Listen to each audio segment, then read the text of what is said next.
Esse é o Mundo em Revolução e nós vamos falar agora sobre compra de votos, tá? Porque lembra, as eleições não acabaram não, meu amigo, ainda tem o segundo turno, né? É verdade que compra de votos é muito mais comum no primeiro turno, porque é mais comum em cidade pequena, né? E cidade pequena não tem segundo turno, né? Não é que não possa haver compra de votos no segundo turno, existe sim em muitos lugares, é lógico, mas o que acontece é que, tipicamente, em cidades grandes, para você fazer diferença na eleição da cidade, você tem que comprar muitos votos, né?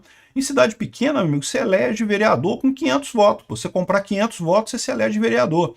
Em cidade grande, é mais complicado. Tu tem que fazer uma diferença significativa, né? E quanto mais gente você bota no esquema, mais difícil fica de conseguir comprar os votos. Então, a Polícia Federal, o Banco Central e a Febraban estão prometendo uma ação conjunta contra a compra de votos agora no segundo turno das eleições, que vão ser agora no dia 27 de outubro, né?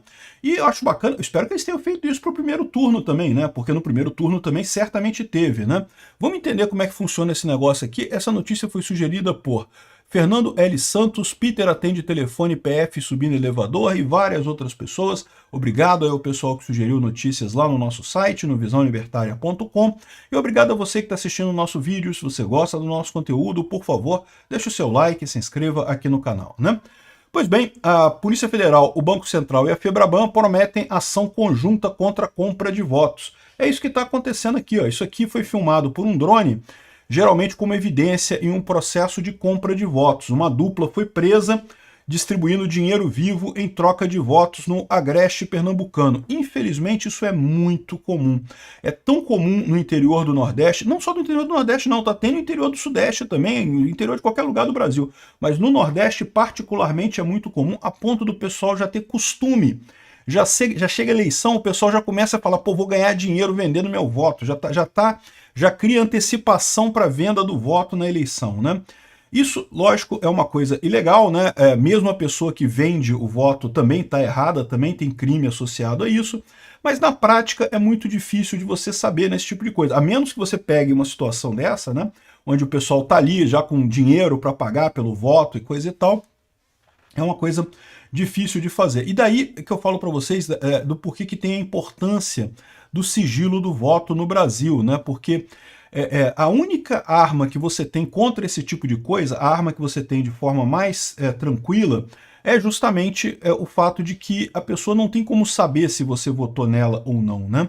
Assim, veja, ele tem como saber na sessão que você votou, se teve algum voto para aquele vereador naquela sessão que você votou. Mas ele não tem como saber se você votou naquele vereador. E aí, ou seja, é a melhor forma que você tem na hora de você vender o voto, é você receber o dinheiro e não votar na pessoa. Como existe o sigilo do voto, você vai lá e vota em outra pessoa. É lógico, esse pessoal é esperto, eles arrumam inúmeros truques para fazer isso. Eles falam que não, olha só, eu sei, eu tenho um conhecido dentro do TSE que eu fico sabendo se você votou ou não, coisa e tal. O que é mentira, não tem como fazer isso, nem na urna fica registrado quem votou em quem. E outra coisa que eles falam também é que não, que eu tenho um esquema de botar uma câmera para saber, ou pedem para a pessoa botar alguma coisa na frente da câmara ali da urna eletrônica para saber que votou e coisa e tal. Ou seja, você sabe que não pode levar celular, né? Também para isso, que antes eles pediam para o pessoal gravar no celular o voto mostrando que tinha votado na pessoa, né? Enfim, eles fazem um monte de truques nessa hipótese, mas o fato é, se você tivesse como ligar o voto à pessoa, pô, aí a compra de voto ia ser muito mais tranquila para esse pessoal, né? Infelizmente isso acontece sim, acontece com um monte de gente, e o pessoal ainda vende voto barato ainda, né? Pô, se for vender o voto, pelo menos vende por uns 500 reais, pô, vender por 100 reais só, 30 reais, tem gente que vende o voto por 20 reais, ó, vale mais, pode cobrar uns 500 que vale, né? Enfim, é isso que acontece. E isso é uma das preocupações que eu falo com o pessoal. O pessoal fica, Peter, como você acredita nas urnas e coisa e tal? Meu amigo, eu não tenho nada com as urnas, não tem nenhuma evidência de que tenha havido fraude em urna no final das contas. Mas o meu problema é que o pessoal fica insistindo nessa tecla e esquece de ver o outro lado. A quantidade de outras coisas que acontecem, que sim, essas coisas a gente pode correr atrás, pode evitar a fraude, né? E fica nessa ladainha de, ai, caixinhas mágicas, ai, não sei o que lá e coisa e tal. Não adianta votar que o Xandão que vai decidir quem ganhou a eleição e coisa e tal, o que é mentira. né? A prova mais óbvia que é mentira isso é o fato de que o pessoal fica super preocupado fazendo um monte de coisa para censurar a internet, coisa e tal. Para pensar, se esse pessoal tem como mexer o número ali, mudar o número mesmo, por que eles vão ficar preocupados em censurar a internet, não sei o que lá? Pô, não, deixa o pessoal falar o que quiser. A gente que vai escolher quem ganhou mesmo depois, não é? Para que eles teriam essa preocupação? É o que eu explico para vocês. É difícil você fazer esse tipo de coisa. Existem uma série de controles para evitar fraude nas urnas. Eu fiz um vídeo esclarecendo todas essas dúvidas do pessoal lá no meu canal Safe Source. Vou ver se eu deixo o link do vídeo, eu sempre esqueço. Mas pode procurar aí que é dossiê da urna eletrônica, lá no canal Safe Source, em que eu explico cada item, né? É um vídeo meio longo, são 2 horas de vídeo, mas está separado em capítulos. Se você quiser ver um capítulo da sua dúvida específica, tá tudo lá, né? De qualquer forma, o grande problema é esse. O pessoal fica focado nesse tipo de coisa, esquece outras fraudes que sim acontecem, né? Compra de votos, por exemplo, mesário pianista, né? O mesário que vota em nome de outros eleitores na zona eleitoral ali. Isso pode acontecer, aliás, existem casos registrados desse tipo de coisa. Não é tão simples assim, por quê? Porque toda a mesa, né, todo o mesário e as outras pessoas têm que estar mancomunadas, né? É lógico que um não vai querer ir para cadeia, pegar cadeia por causa do que o outro quer votar, né? Então, no final das contas, mas se você tiver todos os mesários mancomunados, eles conseguem votar em nome daqueles que não votaram, que não foram votar, né? Os números estão ali na planilha, é só eles irem lá digitar o número como se fosse a pessoa e votar. Ah, mas tem a digital. A digital, um dos objetivos é evitar esse tipo de coisa. Mas a verdade é que se você errar a digital 10 vezes, você pode votar sem dar a digital. Então, eles conseguem contornar isso dessa forma, né? Enfim, mas aí que tá. Como é que você resolve esse tipo de problema? Você resolve com um observador, com um fiscal nas urnas, fiscal nas sessões. Foi como o Milei fez na Argentina. Como é que o Milei ganhou a eleição na Argentina? Botou um fiscal em cada zona eleitoral lá da Argentina. Como é que lá na Venezuela o pessoal comprovou a fraude, mostrou que teve a fraude do Maduro? Da mesma forma, a Maria Corina Machado organizou uma super estrutura para botar um fiscal em cada sessão eleitoral para pegar o boletim de urna no final das contas. Pronto, conseguiram comprovar que foi fraudada a eleição lá na Venezuela, né? Então, aqui no Brasil, o pessoal fica nessa e diz, ai não, caixinha mais, ai vai dar 51,49. 51,49 é o resultado mais comum mesmo, pode estar no país dividido, o resultado mais comum é esse. Pode olhar todas as eleições aí de um monte de lugar, é o coisa mais comum mesmo. Ah, mas foi fraudado por causa disso. Não, não foi. Agora o pessoal do Marçal tá com uma história aí de 18h54 minutos, que é a hora que muda os votos e coisa e tal. E o mais engraçado é que eles botam um print que mostra claramente 19h35. Ou seja, no print que eles mostram para provar que é 18h45, tá escrito 19h35. Ou seja, não tem nada disso, não tem lógica nenhuma essa coisa aí. É esse pessoal que fica nesse negócio de caixinha mágica e coisa e tal. Aí, né, porque é confortável. É confortável. Não, perdemos porque é caixinha mágica. Aí, fica tranquilo. Não, perdemos porque fomos incompetentes de botar fiscal em tudo quanto é sessão eleitoral, de fazer um programa grande. E o pior, né, como eu falo para vocês, esse negócio de você falar que a urna não funciona, que o voto não adianta nada, você está desincentivando o eleitor daquele político a votar. Então o Bolsonaro cometeu esse erro, comete ainda de vez em quando, né? Ele está desincentivando o próprio eleitor dele a ir votar, porque se ele fala que quem vai decidir vai ser o Barroso mesmo, vai ser o Xandão mesmo, por que eu vou ir votar? Porra, perder meu tempo, né? Então, ou seja, acaba desestimulando as pessoas a irem votar. Aí sempre vai ter o bolsonarista que vai falar assim, não, mas eu vou votar de qualquer jeito. Aí você vai, porque você é um bolsonarista muito firme, você é um cara muito convicto.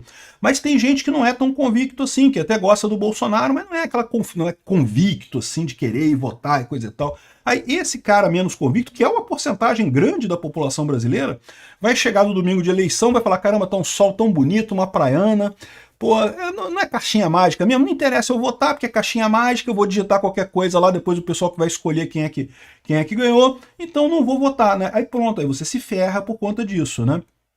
Enfim, isso da compra de votos, isso é um problema muito grande, isso é uma coisa que tem que ser investigada mesmo. Eu não descarto que a vitória do Lula em 2022, porque todo mundo vê, ninguém gosta do Lula. O Lula não atrai gente em lugar nenhum. Como que fizeram o Lula ganhar essa eleição de 2022? Eu não descarto que boa parte foi com compra de votos, tá? Não é à toa que o pessoal queria tanto que o Lula ganhasse no primeiro turno. Por que eles queriam que o Lula ganhasse no primeiro turno? Porque se tiver 2 turnos fica mais caro, né, meu amigo? Você tem que comprar voto no primeiro, tem que comprar voto no segundo também, né? Pois é, sai mais complicado, né? Gastaram mais dinheiro, né? Por isso que eles queriam tanto fazer o Lula ganhar no primeiro turno, para não precisar gastar o dinheiro, a fortuna que eles gastaram de compra. Eu não tenho evidência nenhuma para dizer que foi isso, né? Mas eu suspeito que foi, porque realmente é muito estranho, né? Eu entendo, né, quando o pessoal fala assim, como é que o Lula não atrai ninguém na rua e, no entanto, ganhou a eleição? E, bom, em tese, existe uma explicação para isso, que é o voto envergonhado, né? Isso é um fenômeno conhecido. Um monte de lugares tem pessoas que votam num candidato, mas tem vergonha de dizer que votam naquele candidato. Então, ela não vai em manifestação, não vai apoiar a pessoa abertamente, mas lá na urna, sozinha, ela vai lá e vota no cara. Esse efeito do voto envergonhado, isso existe mesmo, né? Só que aqui no Brasil é raríssimo isso, porque a característica do brasileiro, o brasileiro é muito expansivo, o brasileiro gosta de falar. Então, tipicamente aqui no Brasil, nunca teve voto envergonhado aqui no Brasil, é raríssimo isso. Geralmente, o candidato que arrasta a multidão é o cara que ganha a eleição. Aqui no Brasil sempre foi assim. Então, assim, é uma coisa estranha o Lula ter ganho essa corrida de 2022. No fundo da minha consciência, o que aconteceu foi isso aqui, ó, compra de voto. Armaram um esquema com um monte de políticos, os políticos todos chateados com o Bolsonaro, por quê? Porque o Bolsonaro diminuiu o tamanho do Estado. Armaram um esquema com um monte de político aí num monte de lugar para pagar, né, para o pessoal votar contra Bolsonaro, votar no Lula, e deu certo, né? Conseguiram, né? Mas enfim, isso aí agora é águas passadas. Para resolver isso tinha que ter resolvido antes, tinha que ter feito fiscalização antes, né, de saque de dinheiro, essa ação aqui que a Polícia Federal, o Banco Central e a Febraban estão fazendo. Agora não adianta mais, agora não tem como saber, né? Enfim, aqui, ó, tem amplas evidências isso aqui, ó. A Polícia Federal investiga a movimentação ilegal de 2 milhões para compra de votos em Roraima. E tem mais um monte de coisa aqui, um monte de gente que foi pega aí com negócio de compra de votos, né? Então, sim, compra de votos é mais comum do que o pessoal pensa. Eu espero que a Polícia Federal consiga, de fato, inibir esse tipo de coisa. E não iniba só de um lado, né? Porque também tem esse risco, né? Obrigado por assistir o vídeo até o final.